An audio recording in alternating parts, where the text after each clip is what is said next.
Welcome to the Bark Knight Podcast, where we shine a spotlight on the world of film and TV through news, reviews, and in-depth discussions. Today's 63rd episode is our New Year's special, as we say goodbye to the 2025 year in cinema and usher in 2026. Today I'll be talking about my top 10 favorite movies of 2025, my honorable mentions, my favorite movie scores, my favorite movie trailer, my favorite TV series, and what I'm looking forward to in 2026. Seems like just yesterday that we were celebrating this same exact thing, talking about Dune Part 2, Deadpool and Wolverine, The Wild Robot, and all these other things that made 2024 such a great year in cinema. So, without further ado, I present our New Year's special. Be sure to follow, like, and leave a rating wherever you're watching or listening. It helps keep the reels turning. One other thing to note, today's episode is just going to be me. It was a little difficult to wrangle schedules between my other guest hosts, so you got me. But that does mean it's going to be a much shorter episode too, so you got that going for you. So first off, my favorite movie scores of 2025. So I'll start off by just noting that in our 2024 special, Dan did the Wild Robot score for his, and I talked about what became my favorite for the year, Challengers. Now my honorable mention for this year is J. Kelly. Now, I listen to this score all the time. It's very much a classical music score, which is something I got a lot more into this year. On my Spotify Wrapped for the year, it had my age listed as 84. And that is because I listened to so much like old style classical music and really like a ton of 40s and 50s music as well. But classical music was a huge part of my music taste this year. So J. Kelly was one where the score really helps push the movie along, and it helps define the emotional arc that is going through each one of these scenes, especially the flashback scenes. It's one that I've listened to help me start my day, and there's some parts of it that are really like, you know, they're lively. The main theme of the movie is lively. It's like, let's get moving type thing. You know, so I really liked this score. I really liked the movie too. So yeah, that's my honorable mention. My number 3 is F1 the movie, the score. Now, I just saw this movie for the first time a few days ago, but I listened to the score way back months and months ago when the movie was just releasing, because it is Hans Zimmer. I'm a big Hans Zimmer fan. This score fits in perfectly with the rest of his really big, fantastic scores, like Gladiator, like The Rock, like all of these big action movies that he's done. It fits in really well with those. It's got just that feel to it, and it's got really cool synth vibes to it. And now that I've seen the movie, I like it even more. But even if I hadn't seen the movie, this was already going to be on my favorite score list, because I've really been enjoying listening to this one for a while now. Next up, Tron Ares. Now, this is one I still have not seen this movie, and I plan on watching it eventually, but it's just not one that I felt like getting out there and seeing at the theater. Now, the impressiveness of this score is that it has to follow up Tron Legacy. Now, Tron Legacy's Daft Punk score is one of my favorite scores of all time. So following that up is a huge bar to clear. And I think Trent Reznor and Atticus Ross cleared that bar very well. There are many aspects of this that fit the vibe of Tron Legacy and what Joseph Kosinski did with that movie. So that movie kind of redefined the franchise after the original. And so I think this score really helps build upon the base that movie set up, while also really defining its own vibe to it too. Now, I said Trent Reznor and Atticus Ross, but this was branded as 9 Inch Nails, so there is a ton of singing on it too. And I think it was kind of a return to form for that band too, after so many years of releasing albums that were instrumental only. So it serves many different purposes, but I listen to this soundtrack all the time. I just listened to it, and I'll continue to listen to it more. So check this out if you like that style of like electronic music. Number 1, this should be no surprise to anyone with how much I love this movie, but my number 1 favorite score of 2025 was Sinners. I think that Ludwig Göransson really did a great job of establishing this historic type of music with blues, and it really is a very difficult thing to do, to dig into all of these different feelings and history and have that convey just as much as the rest of that movie did. And I do think that this is one of, if not his best score, and I own the vinyl soundtrack of it too. And so I listened to this soundtrack so much that my wife is completely sick of it at this point. So yeah, I highly recommend this, but I think it really helps complement the movie, and it really has its own identity, and it just feels like something that would come from that era. So bravo to him for this. It's such a fantastic score. So next up, I want to do my favorite movie from another year that I didn't watch until this year. So for 2024, I talked about Ginger Snaps, Chinatown, and Near Dark. All three fantastic movies. For this year, it was Gretel and Hansel from Osgood Perkins. Now, Osgood Perkins had such a fantastic year, coming out with both Keeper and The Monkey. I know that, people had varying levels of mileage with Keeper, and I actually didn't end up being able to see Keeper. But just releasing two big horror movies like that in 1 year is impressive in and of itself. So during October, I watched Gretel and Hansel. I did a bunch of videos on it. I talked about it in our Halloween special, so I won't go into a lot of details of that. But overall, I just really love this movie. I love the score for it. I'll probably be buying the vinyl of that as well. And yeah, if you haven't seen this, please go check it out.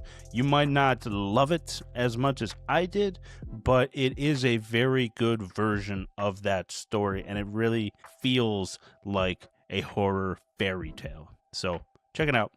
All right, favorite TV series. One of the primary ones I talked about last year was Shogun and Shrinking. Both of those are fantastic, so I highly recommend those. For this year, it really was Andor. Andor was one of the best things that the Star Wars universe has put out, and it's one of the best series that I've watched. It really deals with the political intrigue that would be involved in really getting a rebellion up and running, and how all of these people that are leaders within the rebellion used to be leaders in the Republic that turned into the Empire. And so it details a lot of those things. There's a ton of really good speeches through the entire show, and in this season, Mon Mothma gives one of the best monologues. It's right up there with the one that Andy Serkis did in the first season and the one that Stellan Skarsgård did in the first season. Both of those are fantastic too. So those are three monologues for this show that I highly recommend you go check out. But there were a lot of historical parallels with this season as well. But all in all, it's just really good storytelling. It's really good special effects, and I hope this one wins some awards out there. All right, next up is favorite movie trailer of 2025. Now, in 2024, I talked about The First Omen as my honorable mention, and 28 Years Later as the winner of my favorite movie trailer of 2024. Now, both of those ended up being fantastic movies. And we just got the trailer for 28 Years Later, The Bone Temple released. Now, I don't think this trailer is quite as good or as groundbreaking as the other trailer, but it looks like the movie itself might end up being much better than 28 Years Later. So I'm really looking forward to that. Now, my favorite trailer of this year was Black Phone 2. I really thought they did a good job of incorporating the new version of Rooster by Alice in Chains into this. And it was just a really cool trailer that helped to establish sort of the vibe of this whole movie. And Black Phone 2 ended up being a really fantastic movie, so I was a big fan of that trailer. Now, I know Dan's not with me today, but I wanted to call out the fact that for his 2024, he did an honorable mention of the movie Werewolves. And he hadn't seen it at the time, but now he has seen it, and he says it's a very bad movie. But he had anticipated that it would be, but he said the trailer itself was very good. His winner for last year was Trap. No idea what his winner would be for this year, but feel free to tag him on social media to see what his is. All right, So we got two things left. We got my top 10 for 2025, and we've got my 2026 most anticipated. So let's jump into the top 10. All right, my number 10 is The Long Walk from Stephen King. Now, this movie was absolutely anxiety-inducing. And once again, David Johnson really just proves that he is one of the best up-and-coming actors out there right now. He does a really, really wonderful job with this movie. The story in it is really told in a way where you do kind of believe that something like this could happen. It very much is like an overall just shocking movie. It should come as no surprise that the director of this is the same director of a bunch of the Hunger Game movies, but it really feels like here he was able to just kind of go balls to the wall with the violence itself, which is a big part of the movie. So it's based on a Stephen King story, but it's written for the screen by J.T. Mulner, who many people will know as the writer and director of Strange Darling. But not many movies out there can sort of induce the stress that this movie did. And it's certainly not going to be for everyone, but I really, really like this one. So check it out and let me know what you think. All right, my number 9 is F1 the movie. Now, I just watched this for the first time last week, and I really, really, really like this one. Now, it is directed by Joseph Kosinski, who many will know as the director of Tron Legacy and Top Gun Maverick. Now, he really just feels like he's made to make movies like this. It even made me want to get into F1, which I, up until this point, had zero desire to check out. That's an impressive thing in and of itself. It may be one of the best racing movies ever made.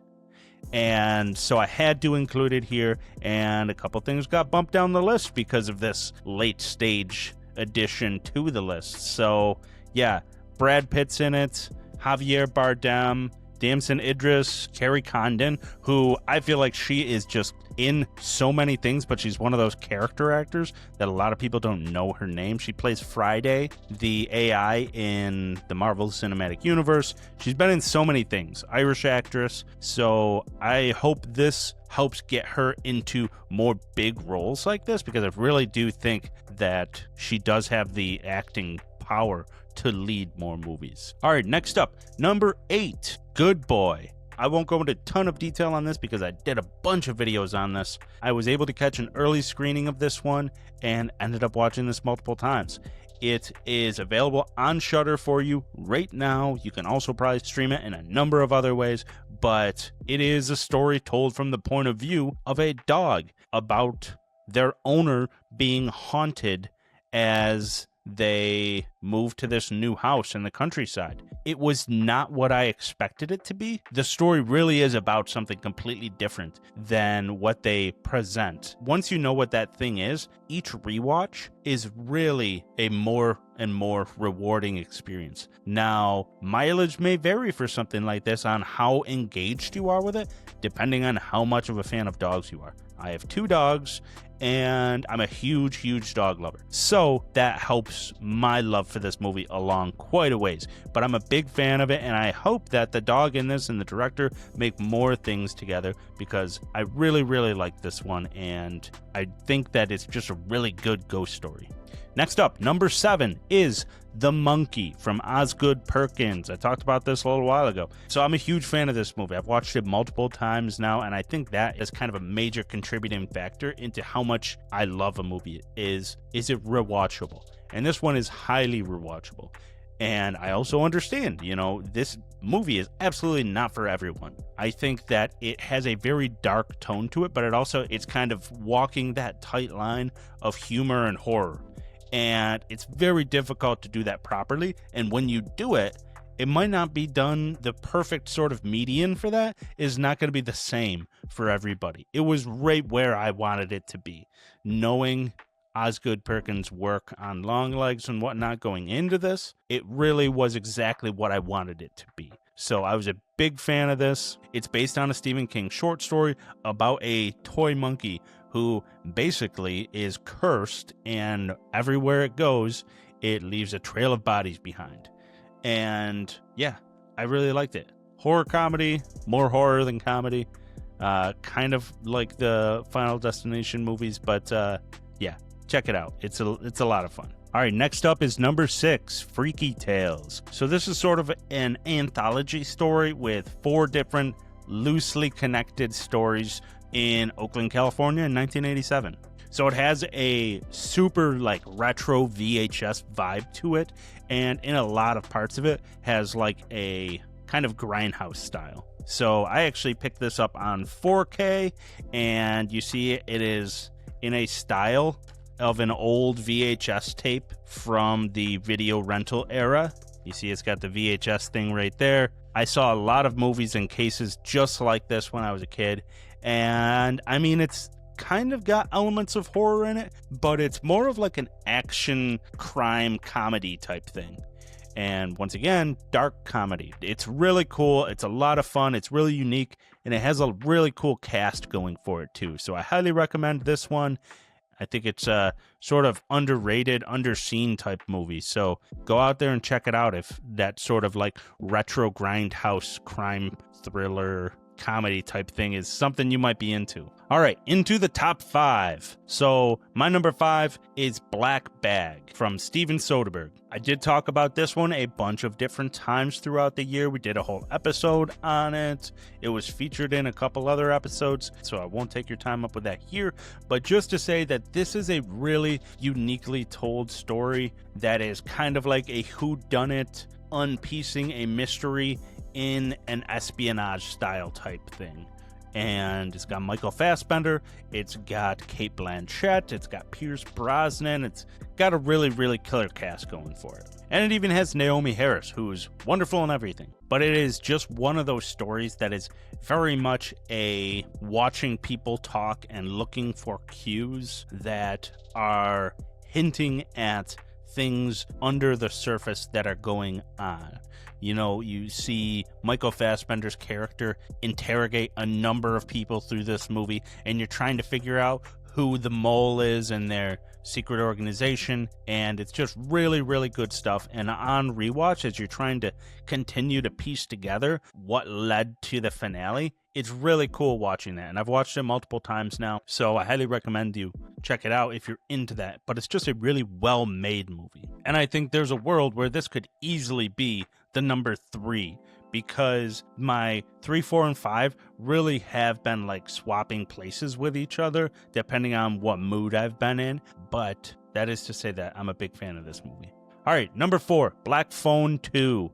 I really, really love the vibes of this movie. I think it does a good job in expanding the lore of the first movie, of expanding the lore of the book that it's based on from Joe Hill, and I think Scott Derrickson really just knocked it out of the park with this one. Ethan Hawke returns and is fantastic as the Grabber.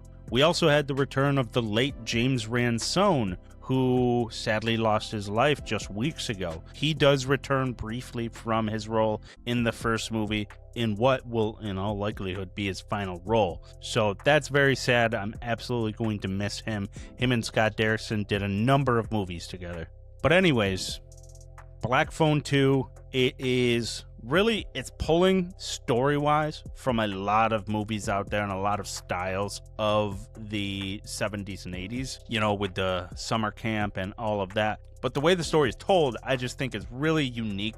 And I find that I get a lot of enjoyment out of things just from the vibes sometimes. And this one has really cool vibes with the music, with the setting, with the winter aspect of it, with all of that. And the cast is great here, and they do even better than they did in the last movie. So I hope they continue to do more with this franchise, but I think they're on the right track because I did like this more than I liked the first. All right, into the top 3. So number 3, I have Predator Badlands. Now, once again, I did a whole episode on this, so you can refer back to that for all of the different things that I loved about this movie. But that is to say that it is just a very, very solid action-adventure movie that I think is just going to have a massive rewatchability for me in the future once this is available for me to watch at home. I love the cast, I love the action, I love the style, and I really think that Dan Trachtenberg is taking this franchise in the right direction. So, big fan of this. Number 2, One Battle After Another.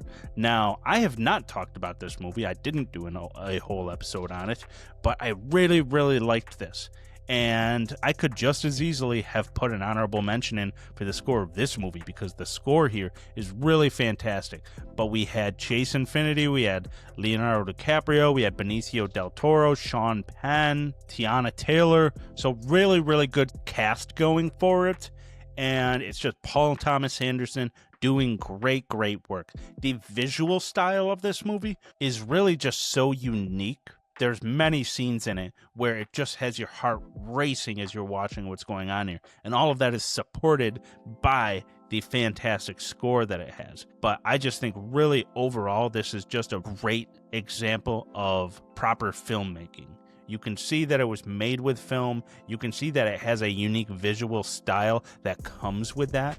And it just really stands as one of my favorite storytelling experiences of 2025. So I highly recommend you check this one out. It's available for streaming right now, so you can watch it at home. I saw it at the theater, and I loved it. I thought it was a great experience. Number 1, Sinners. Once again, anybody that has kept up with the show, this is probably no surprise. Anybody that's following me on social media has seen that I posted about this a ton. I did 3 whole episodes on it, so there's a ton of content of mine out there. If you are wondering what exactly I liked about this, I even did a whole partner episode with Cinematic Nightmares podcast about this movie. I'm a huge fan of this. I think it's not only my favorite movie of 2025, I think it's the best movie of 2025 as well.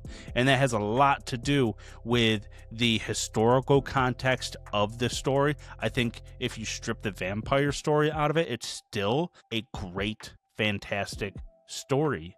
And the world that he builds here, the way Ryan Coogler dives into the history of this region, of the Mississippi Delta in this era, and how music fits in with that, it's all just expertly crafted. This may end up being his masterpiece. And so I'm a huge fan of this movie. I have the 4K Steelbook, I have both soundtracks, I have a poster, I've got it all. And so I think my dream at this point now is that I'll get to see this in 70mm at some point. But yeah, please check this movie out if you haven't seen it yet. I do think that this movie is primed up to win a ton of awards this year. And I really hope it does, because everybody involved deserves it. Everybody that was involved in the music deserves it. The writing and directing from Ryan Coogler deserve it. The cinematography deserves it. It really makes you feel like you are in the Mississippi Delta in 1932. And I could watch this over and over again. I would love if they kept digging into this franchise with spin-offs, sequels, prequels, all of it. But if this is the only thing we get, I do think it's a masterpiece. All right, so that's the end of my 2025 top 10. So what I have now, which is my last thing for the episode, is my 2026 most anticipated. So what I've prepared here is, once again, my top 10 of this, but I'll breeze through this because I don't have much to say about them, except for the fact that I'm looking forward to them. So number 10 is The Bride. We got Maggie Gyllenhaal writing and directing. We've got Jesse Buckley, we've got Christian Bale, we've got Jake Gyllenhaal, Annette Bening, Peter Skarsgård, Penelope Cruz. Like, what more can you ask for from a casting perspective? So it's also got a really cool style to it. It does look like one of those movies, though, that it's either going to be really awesome or really bad. And so that's why it's at my number 10, because I truly have no idea which way it's going to go, but I do feel that I am going to like it. So that's why it is here. Number 9, I have Clayface. So this is directed by James Watkin, and we don't know very much about it at this point, other than it's based on the DC character. It has a bunch of practical effects, and that it is a horror-tinted DC movie that's coming. I'm a big fan of Clayface, the character. I think the background of that character really lends itself to some solid storytelling, so I'm really looking forward to that. Then we have Avengers Doomsday. This one is the return of a bunch of old characters that we've seen throughout the MCU and the Fox X-Men universe, all coming forward to fight Robert Downey Jr.'s Dr. Doom. We have started to get some teasers out for this that don't really tell us much about the story, other than the fact that there are returning characters. So I think for a lot of people, they're kind of tired of this franchise. I'm pretty excited for this because of what will inevitably be the swan song for a lot of these characters. This is very likely going to be the last iteration of Patrick Stewart and Ian McKellen's Professor X and Magneto. And so I'm excited about this. I'm a big fan of the X-Men specifically. I'm a big fan of the Secret Wars arc. So this is going to be the first in that two-part story. So yeah, I'm really looking forward to it, even if I think that the MCU really needs to make an effort to start putting forth different types of movies that really like break the mold a little bit, because I think people are kind of getting tired of the same old with them at this point. But I am excited about this. Next, number 7, Evil Dead Burn. I know zero things about this movie except for the fact that it's directed by the guy who made Infested, a movie about killer spiders that apparently is pretty terrifying. This is the 6th installment of the Evil Dead franchise, and I've loved every one of the other ones, so I'm hoping I love this one too. And that's really all I know about it, is that it's Evil Dead and there's fire. What more do you need though? Next, number 6 is Scream 7. This is Kevin Williamson and a bunch of the original cast all returning to the franchise, and I'm excited to see what they come up with. We've got one trailer for this already, didn't tell us very much, but yeah, I'm excited about it. We've talked about this one in the past too. Then, Nia DaCosta, 28 Years Later, The Bone Temple. Bunch of the cast of 28 Years Later returning for this. This is mere days away from releasing, so I will be right at the movie theater checking this one out. It's getting rave reviews, so yeah, I'm excited about this, and we'll see what it brings. Then, Dune Part 3. Denis Villeneuve's finale of the Dune franchise, as far as we know anyways. But we have a bunch of returning actors here from the other movies. We've got Robert Pattinson joining the franchise. I liked the first and the second one, and I've got no reason to think I won't like this one too. I'm a big Denis Villeneuve fan, so yeah, I'm really looking forward to seeing what he does with the finale of this trilogy. Next up, Disclosure Day. I did a giant segment on this in my last episode of the Sci-Fi Classics series, so go check that out if you want to know all of my thoughts about this trailer. But long story short, it is Steven Spielberg's return to science fiction with aliens. So I'm looking forward to that. And it's got a great cast, so check it out. Number 2, and I will say I'm very excited about this and my number 1. The only reason this is number 2 at this point is because I've gotten nothing to go off of in the way of the visual style or the plot or anything about this movie. And it is Werwulf from Robert Eggers.